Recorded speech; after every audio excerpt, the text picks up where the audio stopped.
NCP হলো 12 ভাই, আজীবন বঙ্গবন্ধুরে বাপ ডাইকা এখন আওয়ামী লীগের বিরুদ্ধে সারা চটং চটং কথা বলে। আওয়ামী লীগ তারা যখন রিস্টোর করবে ওই দিন তারা রক্তের হোলি খেলা খেলবে। যে শেখ হাসিনাকে ভালোবাসে, শেখ মুজিবকে ভালোবাসে, যে কমফোর্ট ফিল করে জয় বাংলা বলতে, ও পিঠ বাঁচানোর জন্য সাময়িক এনসিপি করতে পারে। এনসিপি এই বাড়িরা বলে যে আওয়ামী লীগের টাকায় বিএনপি রাজনীতি করে।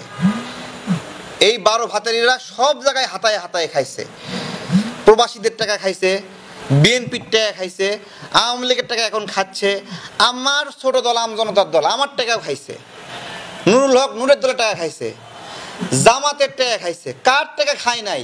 এই 12 ভাতারি বলে বিএনপি নাকি আওয়ামী লীগের টাকায় চলে। এদের মতো নির্লজ্জ এবং বেহায়া কেউ আছে? হ্যাঁ, জামাতের কাছ থেকে গাড়ি নিয়ে বলে জামাত নেতা তারে গাড়ি দিছে। জামাত নেতা তোমার গাড়ি দিছে কেন বলো? হাসনাত তো জবাব দিতে পারে নাই এখনো।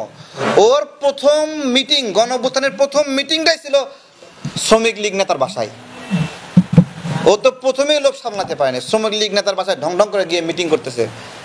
হ্যাঁ, ও আওয়ামী লীগের বিদ্বেষ, আজীবন বঙ্গবন্ধুরে বাপ ডাইকা এখন আওয়ামী লীগের বিরুদ্ধে সারা চটং চটং কথা বলে। তো এই সব 12 ভাতারিদের কথা আমাদেরকে বললেন না। আর এই দলটাও আসলে 12 ভাতারি। এখানে সমকামী ঢুকে গেছে, নাস্তিক ঢুকে গেছে, বাম, এরা গোসল করে না ঠিক মতো, বুঝছেন? বামদের একটা কথা আছে, এরা যখন নাকি রাগে শীতে তখন 3 দিন নাকি গোসল করে না। তো এরা এই সব অপবিত্র দিয়ে ভরে গেছে হলো এনসিপি। এনসিপি বহুত্ববাদ। হ্যাঁ, ওদের ভাবাদর্শ হলো বহুত্ববাদ। বহুত্ববাদ কি? হ্যাঁ, যে ধর্মে প্লুরালিজম নাকি সৃষ্টিকর্তাই প্লুরালিজম, যে অনেক সৃষ্টিকর্তা। বহুত্ববাদের জায়গায় ইসলামে আছে নাকি? তাহলে এতগুলো মানুষ যে বাংলাদেশে মুসলিম সব চুপ করে থাকবে? ফ্যাসিবাদকে চ্যালেঞ্জ করেছি, মানে ক্ষমতাকে চ্যালেঞ্জ করেছি, তাই না? তো এখন যারা ফ্যাসিবাদ হয়ে উঠছে তারা আমার কি মায়ের পেটে ভাই নাকি যে আমি তাকে চ্যালেঞ্জ করব না? তাই না? আসিফ নিয়োগ জালিয়াতি করতেছে, নিয়োগ বাণিজ্য করতেছে, তো আমার মায়ের পেটের ভাই হলে তোরে ভুল ধরবো আমি? তাহলে ও ফ্যাসিবাদ হয়ে ও আমার সাথে লড়াই করছে দেখে আমি ওর বিরুদ্ধে বলবো না? বিএনপির সাথে একসাথে লড়াই করতেছি, বিএনপি সামনে ক্ষমতায় আসবে, তো আমি রাজনৈতিক একজন কর্মী হিসেবে, অ্যাক্টিভিস্ট হিসেবে বিএনপির ভুল ধরবো না? বিএনপি ভুল করলে বিএনপি নিয়ে এখন কথা কম বলি কেন? বিএনপি নিজেই এখনো মজলুম। এই আসিফ তার এলাকায় ওসি দিয়ে, পুলিশ সুপার দিয়ে ওখানে বিএনপি নেতা কর্মীদেরকে হ্যারাসমেন্ট করতেছে, হয়রানি করতেছে, এখনো করতেছে। তাহলে এই মানুষগুলোর হয়রানি, মানুষগুলোর মজলুম হয়ে থাকার তো শেষই হয়নি। তা আমি এখন মজলুমের পিছনে লাগবো নাকি? আমি কি পাগল হয়েছি নাকি? আমি তো এখন আওয়ামী লীগ নিয়েও বেশি একটা বলি না, কারণ আওয়ামী লীগ মরে গেছে। আওয়ামী লীগ নিয়ে কি বলবো? মরারে লাথি মারে লাভ আছে নাকি? ও নড়বে নাকি? হ্যাঁ, লাথি তো মারমো তাকে যে আমার অধিকারকে কাড়ে নিতেছে, লাথি মারমো তারে যে আমার ভোটাধিকার কাড়ে নিতেছে, লাথি মারমো তাকে যে আমার বন্দর বিদেশকে দিয়ে দিচ্ছে, লাথি মারমো তাকে যে বিদেশি ষড়যন্ত্রে পা দিচ্ছে, যে বিদেশের দালালি করতেছে, আমি ওরে লাথি মারমো। আমি কেন আমার রাজনৈতিক সহকর্মী যে এখনো ক্ষমতায় যায়নি তার পিছিয়ে লাগবো? তার ভুল হতে পারে, ভ্রান্তি হতে পারে, ফোন দিয়ে বলি ভাই আপনাদের ভালো লাগতেছে না, বলি বিএনপি দিয়ে বলি, জামাতকে বলি ভাই এটা ভালো লাগতেছে না, বলে ফোনে বলি। কিন্তু তারা তো ক্ষমতার অংশীদার হয়নি এখনো, তারা তো ক্ষমতায় যায়নি। আমি কেন মজলুমদের বিরুদ্ধে লাগবো? আপনার কথা সঠিক যে একে অপরের পিছনে লাগছি কেন? আমরা তো একে অপরের পিছনে নাই এখানে, আমরা এখনো মজলুম অবস্থায় আছি। আর এই মজলুমদের একটা অংশ ক্ষমতা পাইছে, ক্ষমতা পাইয়ে তারা দৈত্য হয়ে গেছে, দানব হয়ে গেছে। তারা ফেরেস্তা ছিল, তাই তো? এখন ফেরেস্তা, আল্লাহ 2জন ফেরেস্তা পাঠাইছিল। এই 2 ফেরেস্তা পাঠাইছে, বলছে তো, ওরা বলছিল যে আল্লাহ মানুষ খারাপ, আমরা দুনিয়াতে গিয়ে একবারে ভালো হয়ে থাকবো। এখন 2 ফেরেস্তা একজন নারীরে সামনে পায়, 2জন মিলে যুদ্ধ লাগাইতেছে নারীরে কে নিবে।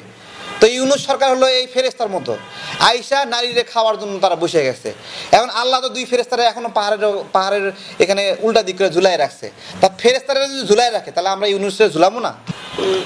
ভারত, শেখ হাসিনা, এই বিষয়গুলো না, আওয়ামী লীগ, এগুলো বাসি হয়ে গেছে, কিছুই না। আওয়ামী লীগের স্বাভাবিক অবস্থায় ফিরতে এই 5 থেকে 6 বছর লাগবে। তাকে নিষিদ্ধ করেন আর কবরের 70 হাত নিচে পুঁতায় রাখেন, সে 5-6 বছরের মধ্যে এখান থেকে আবার জীবিত হবে। অন্য দল জীবিত হতে যত সময় লাগে তার চেয়ে সে দ্রুত জীবিত হবে। তার অর্থনৈতিক সক্ষমতা, তার বুদ্ধিভিত্তিক সক্ষমতা, অনলাইন জগতের সক্ষমতা, প্রযুক্তিগত সক্ষমতা, আন্তর্জাতিকভাবে তাদের একটা যে স্টেক হোল্ডারশিপ আছে, এই সমস্ত কিছু কারণে তাদের সময় লাগবে 5 থেকে 6 বছরের মধ্যে। তাদেরকে এই যে নিষিদ্ধ করলেন, এই নিষিদ্ধ করার ফলে তারা যখন রিস্টোর করবে ওই দিন তারা রক্তের হোলি খেলা খেলবে। ঠিক আছে, আমরা এটাই বলছিলাম যে এই প্রক্রিয়াটা সঠিক হচ্ছে না। এই প্রক্রিয়াটা সঠিক হচ্ছে না কেন? কারণ আওয়ামী লীগকে যদি আওয়ামী লীগ হিসেবে রাখতেন অন্তত 5টা বছর ওরা চুপ করে থাকতো। আজকে এই আওয়ামী লীগকে যখন বিএনপির মধ্যে নেওয়া হচ্ছে, এই আওয়ামী লীগকে যখন জামাতের মধ্যে নেওয়া হচ্ছে, এই আওয়ামী লীগের টাকা পয়সা অর্থকরীর উপর যখন এনসিপি ভর করছে, ওরা কিন্তু একটা স্ট্যাবিলিটি পাচ্ছে। ওরা কিন্তু আওয়ামী লীগ হিসেবে থাকলে স্ট্যাবিলিটি পাইতো না। তো যে আওয়ামী লীগ যে শেখ হাসিনাকে ভালোবাসে, শেখ মুজিবকে ভালোবাসে, যে কমফোর্ট ফিল করে জয় বাংলা বলতে, ও পিঠ বাঁচানোর জন্য সাময়িক এনসিপি করতে পারে। ও যখন স্পেস পাবে তখন ওইখানে ঘুরায়ে কৈশাপে চট দিবে এনসিপিরে। বহুত বাটপারি করছে, সর এখান থেকে। এটা করবে না, ওরা করবে না। তাহলে আমরা বলতেছিলাম এইটাই, সবাই এখন আওয়ামী লীগ হয়ে গেছে বিধবার বউ, মানে ওই যে মানে স্বামী পরিত্যক্তা বউ হয়ে গেছে। এখন সবাই এই আওয়ামী লীগের সেবা যত্নে লিপ্ত হয়ে গেছে। ঠিক আছে।